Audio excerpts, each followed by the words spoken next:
For most of history, power had a shape. It had walls, it had armies, it had flags. Power lived in capitals. It moved with soldiers. It was enforced with violence. If you wanted wealth, you conquered land. If you wanted control, you ruled people. If you wanted influence, you built an empire. That was how the world worked, or at least that was how it appeared.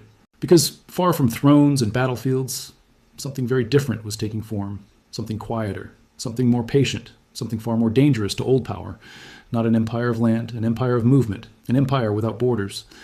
This story does not begin with kings. It begins with merchants, men who owned no armies, men who ruled no cities, men whose power came from knowing routes instead of borders. They traveled where soldiers hated to go, across burning deserts, through frozen mountain passes, along coastlines where storms erased ships without warning. They carried silk, spices, precious stones, metals. But what they were really carrying was something else, connection. What later generations would call the Silk Road was not one road at all. It was a living network, a shifting web of paths that changed with seasons, wars, and opportunity. There was no central authority, no single owner, no capital city. Yet it stretched thousands of miles, from China to Central Asia, from Persia to India, from the Middle East to the Mediterranean. Goods moved slowly, weeks turned into months, months turned into years, but ideas moved faster. And money moved fastest of all. A merchant in China did not need to know the buyer in Rome. He did not need to speak the same language. He did not need to worship the same gods. All he needed was trust. Trust that value would be recognized. Trust that promises would be honored. Trust that reputation mattered more than force. This was revolutionary. Because until then, trust was enforced by violence. Empires made rules. Armies enforced them. Taxes were collected at sword point, but the Silk Road operated differently. No army followed caravans across deserts. No empire protected merchants across every border. If trade was robbed, it stopped. If promises were broken, reputations died. If trust collapsed, entire routes disappeared. The system policed itself. Caravans became moving economies. Each one carried not just goods, but credit, not just cargo, but confidence. A single trader might never reach the end of the route. His goods passed from hand to hand, from culture to culture, from currency to currency. Every exchange required belief, and slowly cities along the routes transformed, not into military capitals, but into financial nerve centers, Samarkand, Bukhara, Kashgar. These were not cities of emperors, they were cities of exchange. Markets replaced palaces as centers of power, and warehouses mattered more than fortresses. Account books mattered more than crowns. Something else changed too. Money itself evolved. Coins were heavy, they were dangerous, they slowed movement, so merchants adapted. Instead of carrying gold, they carried paper. Instead of hauling silver, they carried promises. Letters of credit emerged.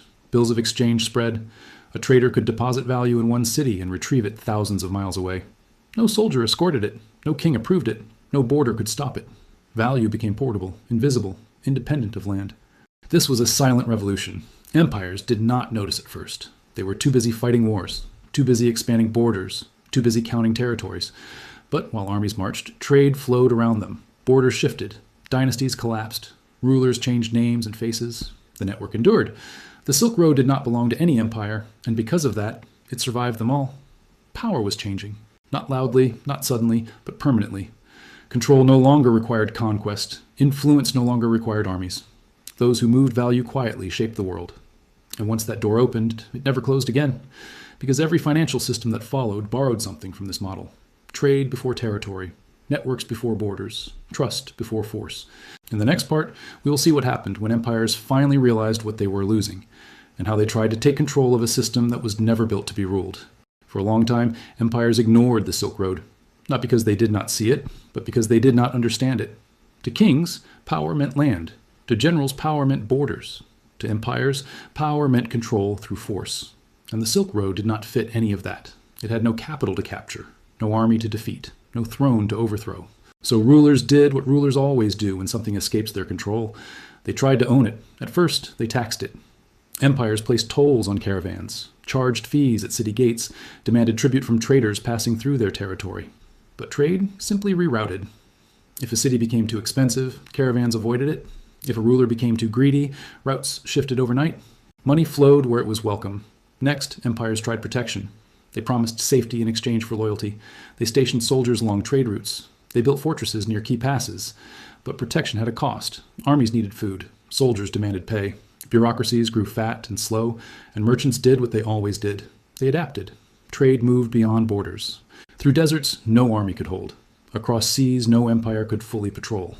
The more empires tightened their grip, the more trade slipped through their fingers. This terrified rulers, because for the first time, wealth was escaping political control. Gold was no longer staying inside treasuries. Value was no longer trapped inside borders. Influence was no longer limited to territory. A merchant network could collapse a city simply by bypassing it. A ruler could win a war and still lose economic relevance. Empires began to realize something unsettling. They ruled land, but they did not rule value. And value was learning how to move on its own. Some empires tried a different strategy. Instead of controlling routes, they tried controlling money itself. They debased coins, mixed metals, reduced silver content, printed more currency than trade could absorb. At first, it worked. More money meant more spending. More spending meant temporary prosperity. But merchants noticed, they always noticed. Bad money was rejected. Debased coins were discounted. Trust evaporated. Trade adjusted faster than governments could react. Good money disappeared. Bad money flooded markets. Prices rose. Confidence fell. Empires blamed merchants. Merchants blamed rulers. The system fractured. And yet, the Silk Road endured. Because it was never built on governments. It was built on relationships. Trust between families. Trust between cities. Trust between generations of traders. When one empire collapsed, trade flowed around the ruins. When another empire rose, it inherited routes it did not create and could not fully command. This pattern repeated for centuries. Persians, Greeks, Romans, Arabs, Mongols. Each believed they could master the network. Each eventually learned the same lesson. Trade could be influenced. It could be taxed. It could be disrupted. But it could not be owned. Some empires tried a different strategy. Instead of controlling routes, they tried controlling money itself. They debased coins, mixed metals, reduced silver content, printed more currency than trade could absorb. At first, it worked. More money meant more spending. More spending meant temporary prosperity. But merchants noticed, they always noticed. Bad money was rejected. Debased coins were discounted. Trust evaporated. Trade adjusted faster than governments could react. Good money disappeared. Bad money flooded markets. Prices rose. Confidence fell.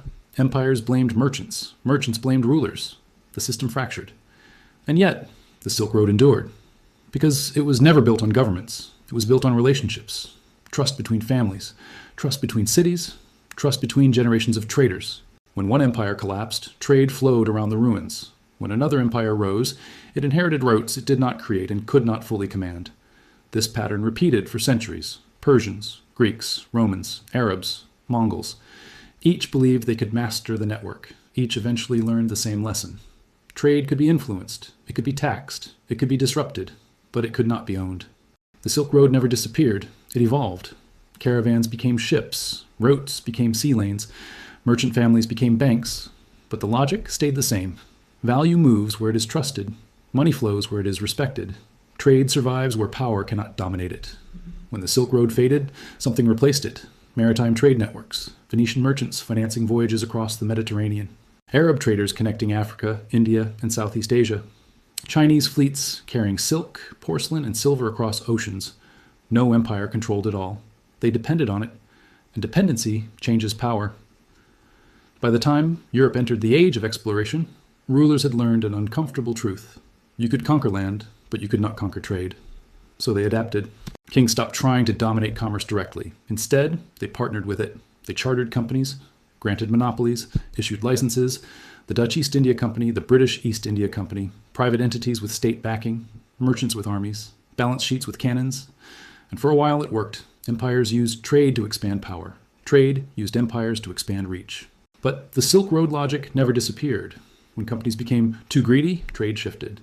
When states abused money, trust evaporated. When borders hardened, capital found a way around them.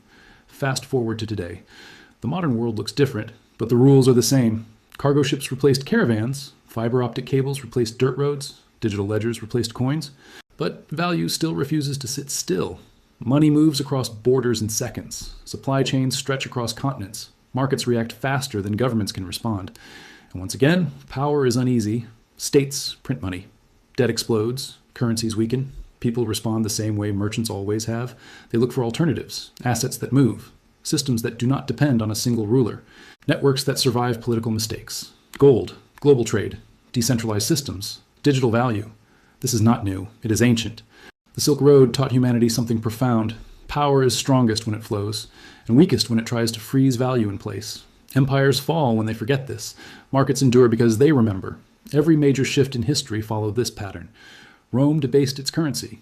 Trade routes rerouted. The empire weakened. Medieval kingdoms overtaxed commerce. Merchants moved elsewhere. Cities declined. Modern states inflate money. Capital seeks protection. New systems emerge. The Silk Road was never about silk. It was about freedom of exchange, the ability to trade without asking permission, to create value without a crown, to build power without borders. And that idea is still alive, quiet, persistent, unstoppable.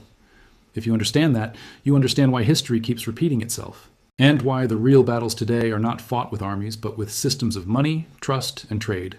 If you enjoy stories like this that reveal how money, power, and history truly work, make sure you subscribe, because the next story might change the way you see the world you live in.